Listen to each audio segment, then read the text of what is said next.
that if there is a charge which enters in a magnetic field, and if it is moving with some velocity v, then it will experience a force. That force will be given by q into v cross b. So this is the magnetic force, right?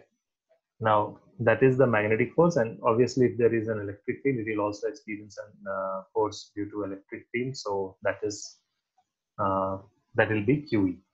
Now let's move to the next topic in this, that is the work done by a magnetic force on a charged particle.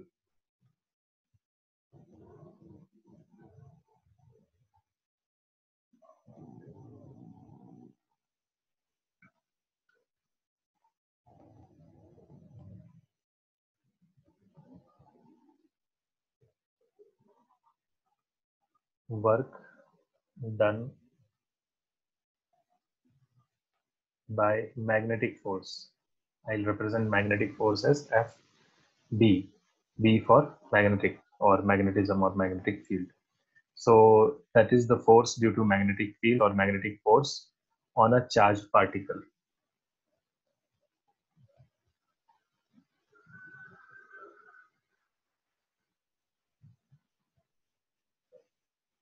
Right? So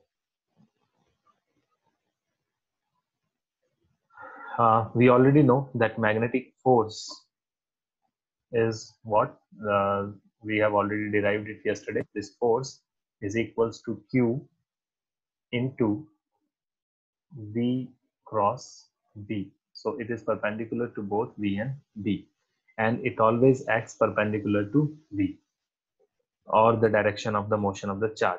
So that means what? This means that force vector is perpendicular to velocity vector. And if that is the case, what will be F dot V? F dot V will be F into V into cos 90 degree, and cos 90 degree is 0. So this will be 0. Right? Now, as per Newton's second law,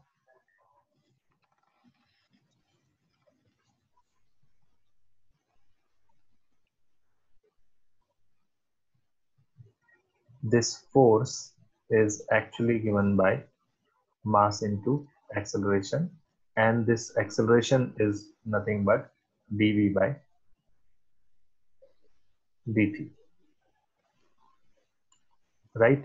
So if I combine this first expression and this second expression, then I can rewrite it as m into dv by dt, where this v is a velocity vector, into or dot velocity, right? This is dot f dot v I'm finding. So that should be equals to 0.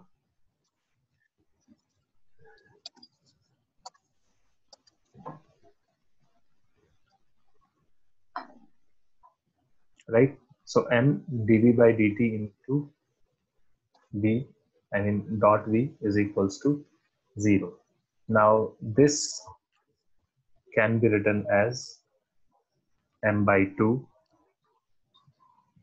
dv by dt into v plus v dot dv by dt. It's actually same thing, right?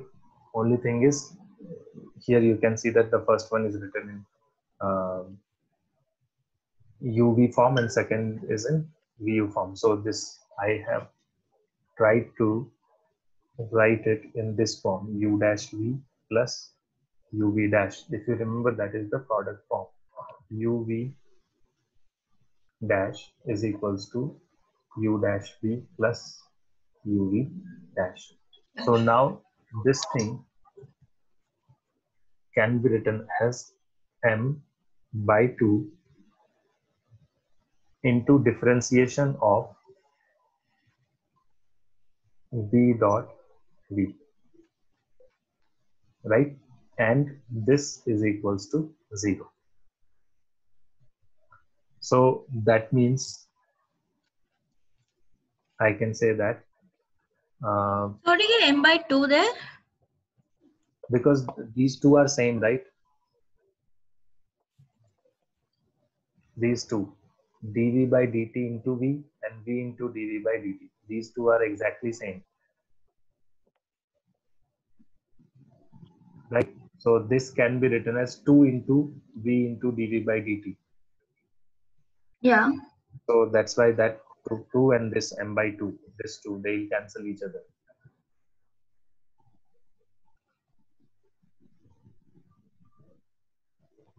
Okay. Okay.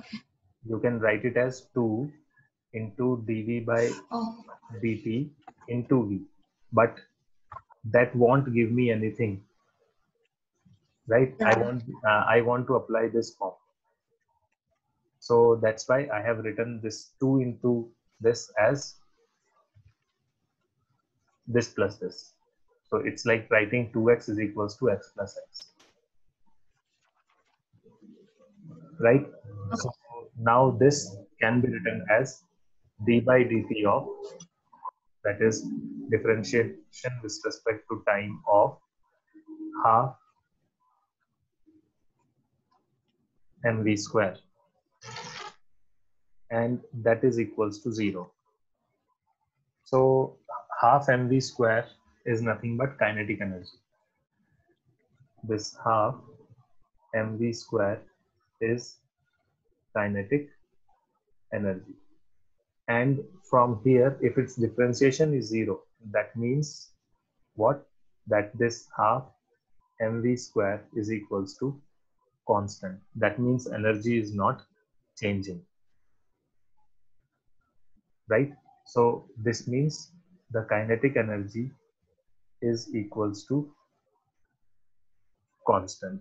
So the magnetic force is not able to make any change in the kinetic energy, right? And this indicates that the speed of the particle does not change, because kinetic energy is not changing. Kinetic energy is half mv square. So if kinetic energy is not changing, half mv square is not changing, that means v is constant. So velocity is constant. And as per work energy theorem, the change in kinetic energy is equal to the work done on the particle by the net force. So here, by that logic also, we can say that the work done on the charged particle by the magnetic force is 0. So the thing which we were deriving earlier, right? Work done by magnetic force on a charged particle. So this work done is equal to 0. And this is the proof of that.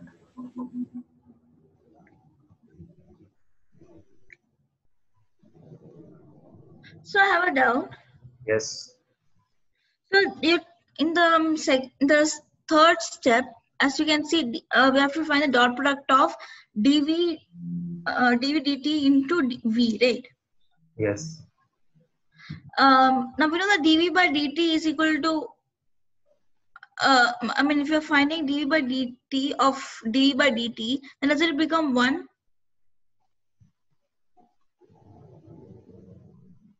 Making u dash v.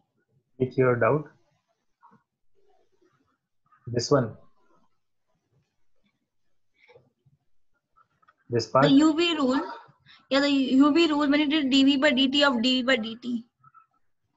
dv by dt of dv by dt. Where exactly we have done that? The third step which I've done, the uv rule. This one or this? Yeah. The first line. The first one. Okay. The third which I've marked. So what is your doubt here? You're doing UV rule. I mean, the product here is dv dt in dv by dt into v. You're finding the product rule for that, right? So when you're doing dv by dt of dv by dt, how do Hmm. you get? See, okay, I'll explain. We are not doing, see, if you write dv by dt, of dv by dt. This is what you're saying. Yeah. So this doesn't make any sense. First thing, this makes sense. D by dt of V. dv by dt, Oh, okay, okay, okay, okay. right? So here, Yeah. if you see, what we are doing here is we are trying to convert into product form so that I can write it in this. Right now it is not written. I mean, if you say this is step 2, so in step 2 it is not in UV form directly, but we see that there is a differentiation and product and a function. So this is dv by dt and v. So these two are getting multiplied, right? But it is not in the product form right now. So in order to change to product form, I I see this, that it should be in this form. That is u dash v. There should be one differentiation term and this term. Now these are not dv by, I mean du by dt of dv by dt. This is actually multiplication of a differentiation and a function, and then multiplication of the first function and differentiation of the second function. So it is that. Now we are trying to, from this form, that is the step number 2, we are trying to, or the motto of writing in this form, that is the step 3, is to get this u dash v into uv dash. So if you see, the first term here is differentiation, second term is the function, and then the first term is the function, and second term is the differentiation of the first function, second function, right? So that is now in u dash v plus uv dash form. So now I can write it like this. So it's not like only you can go from left to right. Even if it is like this, then I can write it as differentiation of product of uv. So that's what we are doing here. We are actually going in opposite direction, reverse direction. Okay. Right? If u and v and here you are getting confused, you can take it as xy. Differentiation of product of xy will be equals to x dash y plus Y dash X. y dash x. So that's what we have written first, right? To whatever is written here, dv by dt, this second step, whatever is written here, the product, we have tried to write it in this way, so that if I rewrite it again, so it is 2 times now, so that's why we divided it by 2, so that 2 and 2 gets cancelled. Okay. Right. So one thing is clear in this, that, and even without this derivation, we should know that velocity is in this direction and force is perpendicular to velocity. The force, the Lorentz force, which we have seen, that will be always perpendicular to velocity. So if the motion is perpendicular to force, there won't be any work done. So same thing we have derived here, I mean in the above, by the above expression. So the work done on the charged particle by magnetic force is 0. Now let's move to the next topic, that is what will be the motion of such particle. Motion of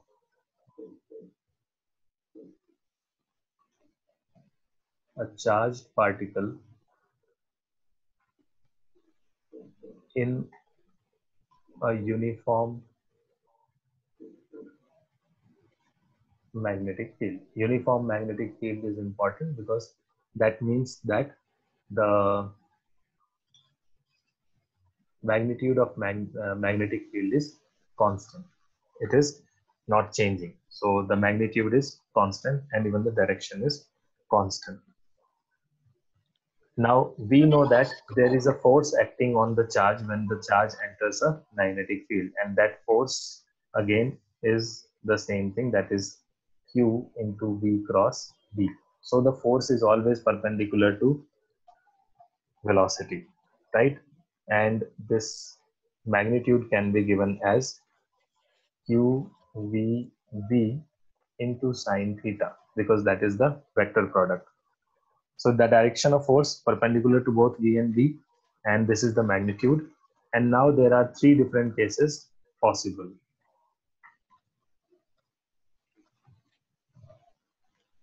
So let us see them one by one. First, when the initial velocity is parallel to the magnetic field, right? When, say, velocity was parallel to field, then we know that theta is equals to 0 degree, and that means force is equals to 0.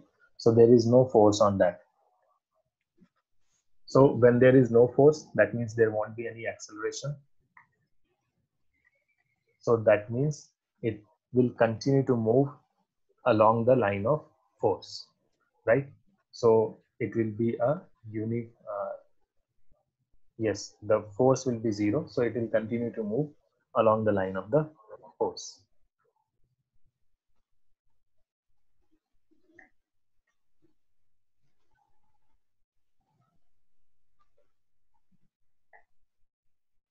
Right? So because initial velocity was 0, initial velocity's direction is same as the direction of magnetic field.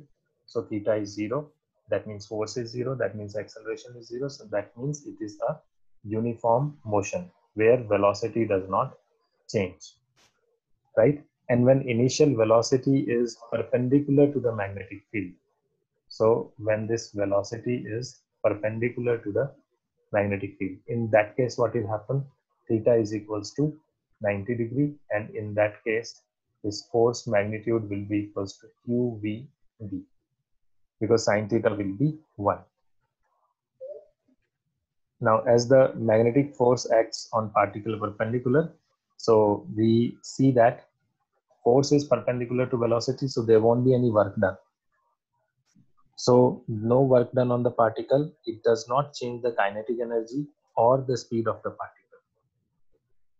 So the speed is not changing, therefore kinetic energy is not changing, it is fixed, but force is acting, all force is there. Force is not 0, and it is always perpendicular to the velocity. And that's So in why, this case, QVB will be constant, right? what?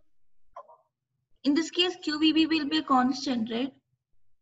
Yeah, force will be constant, yes. Right, because B, magnetic field, is constant because we are taking uniform magnetic field, and The V, velocity is also constant. velocity is not constant, speed is constant, This field is right? So such cases are perfect example of which type of motion?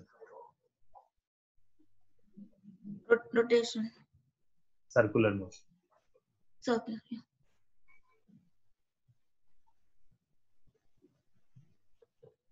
So if you recall circular motion, this is what exactly happens in a circular motion. There, in circular motion, this is the direction of force, velocity. So velocity is always like that, and the force acting on this is always towards the center, right? And this is perpendicular. And if that happens, if force is perpendicular to velocity, that means velocity will change because there is a force. So velocity will change, but speed won't change. So that means whatever change that force is causing, that will actually change only the direction of the velocity. And that's how this circular motion, and actually this is a uniform circular motion, because the velocity, the magnitude of speed is not changing. So it will cover equal number of rounds, or equal distances, equal amount of time. So such motions are called uniform circular motion, right? And obviously, if there is a uniform circular motion, there will be some other factors involved as well. Now, what we are going to do here is we are going to understand what actually happened here. So suppose there is this field. This field is perpendicular to your plane of screen.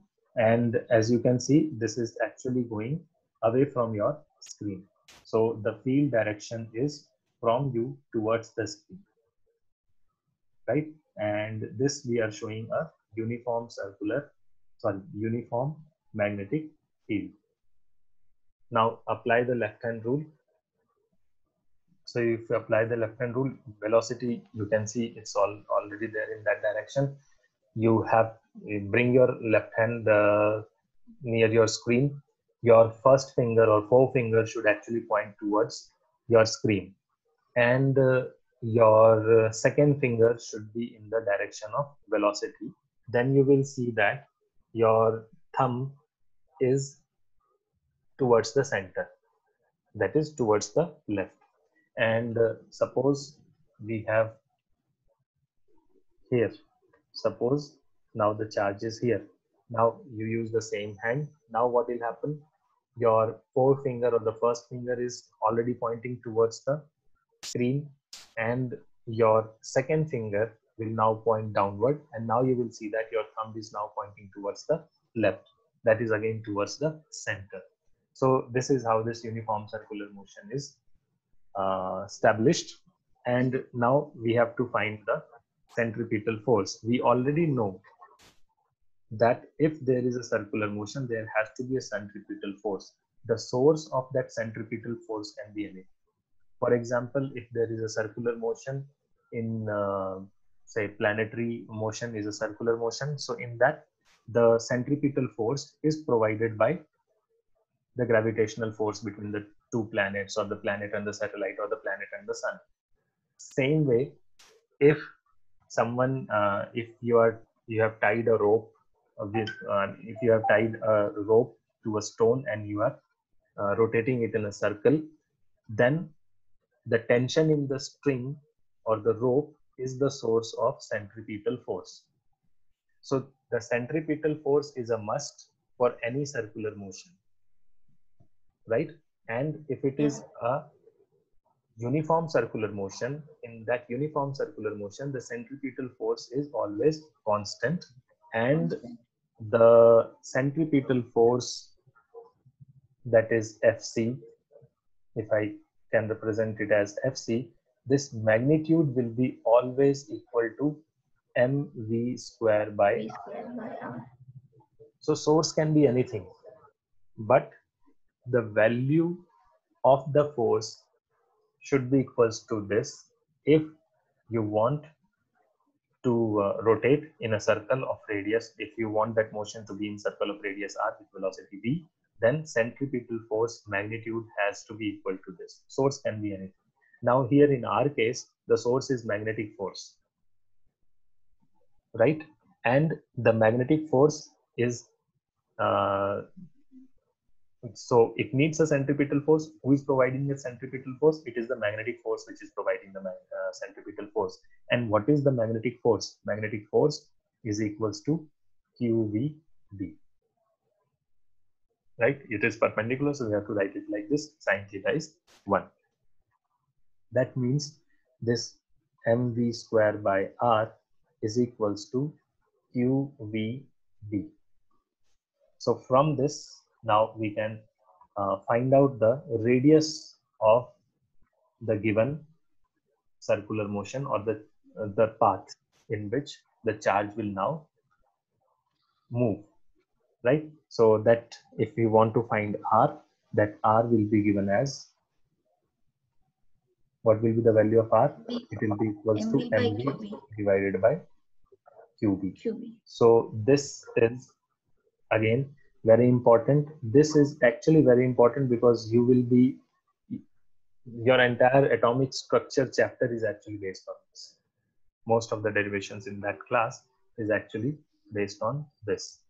So this is the radius of the field, right? No, radius of this path. Path, okay. This circular path has a radius. That radius is equal to this. Right? So now, because it is a circular motion, we can have even other characteristics of the circular motion as well. We'll derive formula for that as well.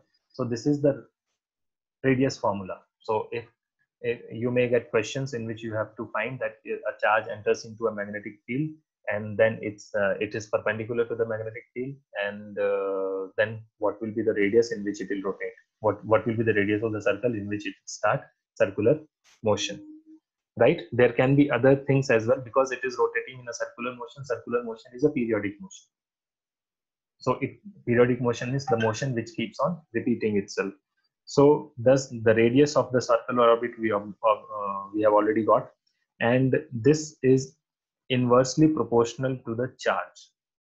As you can see here, this radius in which it moves is inversely proportional to charge.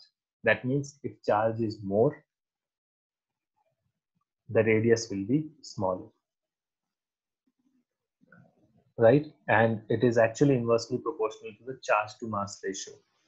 So even that is there. Now, because it is a periodic motion, so let's try to find out something else, that is period of revolution.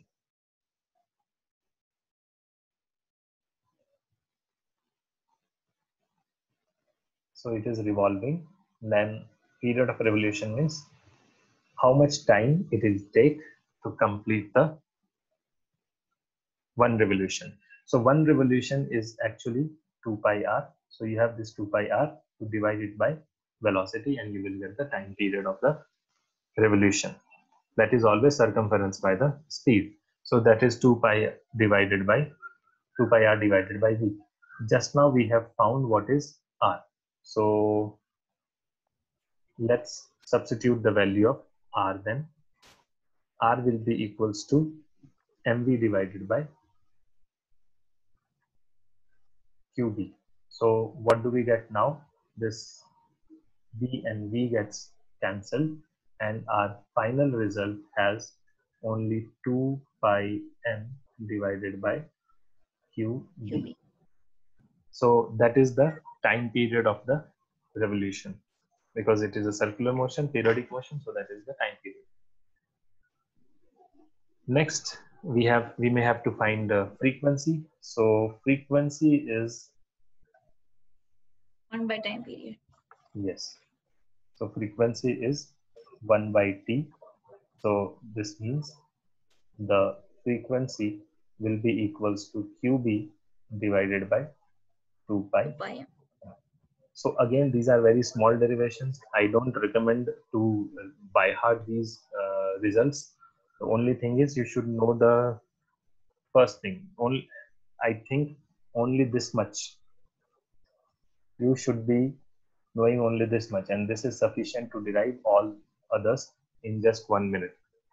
You should not take more time than that. So this is about uniform circular motion, which happens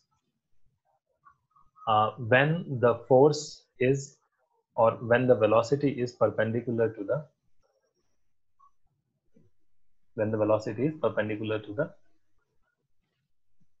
magnetic field, right?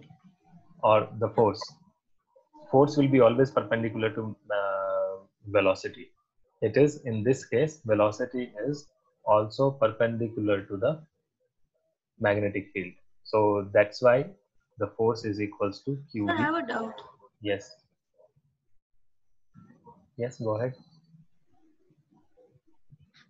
So here,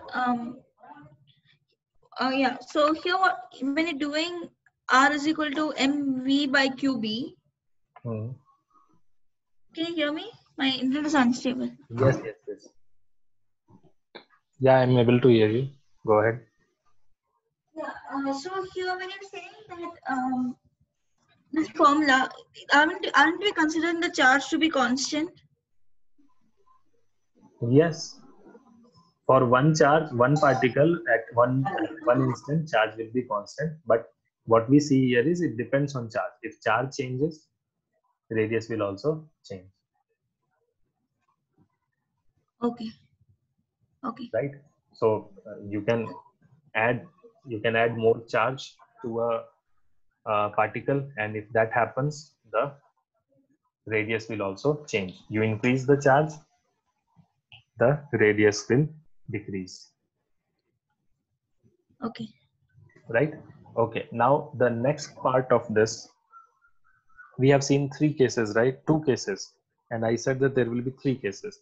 Two cases, what we have already seen are the first case where the velocity was along the, when the velocity is parallel to the magnetic field. That we have already seen. So when velocity is parallel to magnetic field, theta was 0. So that means even the force will be 0. So it will continue to move in the path in which it was moving or along the force. Second was when the initial velocity is perpendicular to the magnetic field. So V is perpendicular to B. In that case, force will be also perpendicular. So V will be perpendicular to that. And that's why, and it is perpendicular. So that's why it won't change the speed. So there won't be any change in the speed. Only the direction will change. That's why it will be a uniform circular motion. Now there is this third case when the charge enters at an angle other than 0 or 90 degrees, right? That is our another important case, that is case 3, when the initial velocity makes an angle other than 0 or 90 degree. So V is neither parallel to B, right? Even this is not the case, and V is not even perpendicular to B. So there is some angle theta, which is this theta is not equal to 0 degree, and theta is even not equal to 90 degree, or so it is not perpendicular or parallel. In that case, what will happen, right? So now there will be a force, and force will be equals to Q V B sine theta. Earlier the force was Q V B, right? Yeah. Okay, and now see what is the difference between these two cases. Suppose this is our 3-axis in these two cases, right? Suppose this magnetic field was in this direction. Here also magnetic field is in this same direction. The velocity in this case was, suppose this velocity was perpendicular to magnetic field. So what was the direction of force? Direction of force was this, right? Now in this case, that is when theta is not 0 or 90 degree, this velocity is not perpendicular to B. So velocity can be anything like this. Suppose this is the velocity, it is not perpendicular, but we have to find V cross B. So now when you find V cross B, instead of finding V cross B, what we are going to do here is this velocity will be divided into two components. So this will be called V, you can say parallel to B, and this will be V, which will be perpendicular to B, right? So there are two components of velocity. This is velocity, two components. One is perpendicular, that is along this direction, and one is parallel, that is along B. We have already seen that if this is B, and if in the same direction there is B as well, then the force is 0. The magnitude of force will be 0 because V cross B will be 0. So in this case, the magnitude of force is 0 because there is no force. So that's why this velocity will not get disturbed. It will keep on moving in the same direction. So this is the final direction of the charge. It will keep on moving in the same direction. But what happens here, what we have seen here is velocity is going like this, and force is like this. So it will actually move in a circle. So it will be a circular motion like this, right? But now in this case, what happens, due to perpendicular there should be a circle, and due to this parallel component there should be a linear motion. So this component, parallel component, what we see here, parallel component is giving you linear motion, and the perpendicular component is giving you or when the velocity is perpendicular, it should give you a circular motion. Now, in this case, you have both perpendicular component as well as parallel component. So what will happen now? It will move in circle, and at the same time, it will also go in the straight line. So it is like your cycle, or this actually is called helical paths, or helical motion, or the path is actually like the spring of your pen or other devices, like it is like spring. So this is called, or this is the motion which will happen when it will move in this direction. And as we have already seen, when theta is not equals to 0, or you can say that when the charge enters at an angle with the magnetic field at that particular time, or in that case, it will have both circular as well as linear motion. Right now, such motion, as we have already seen, that is called helical motion. This motion will be called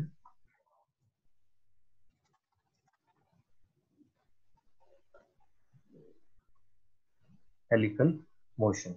So it is, you can say, a complex circular motion itself, but again, there is a circle which is completed displacement, and there is a linear displacement as well. So the linear displacement, this is also constant. In one round, it moves like this, and the linear distance in one round or in one circle is actually called pitch of the helical motion. You must have used even screw gauge in your 11th class, in your physics labs. So there you must have seen, you have to rotate the screw gauge, and then your rotation is in different plane, that is circular in nature, but the you can say the axis of, or the rod of that screw gauge actually moves in linear direction, right? That is a straight line motion. It will be either contracting or expanding. And there also you must have used this term called pitch. Pitch is that in one circular motion, when one circular motion completes, what is the linear distance covered in that one, you can say, time period. So again, we will derive this in our next class, the expressions for this. And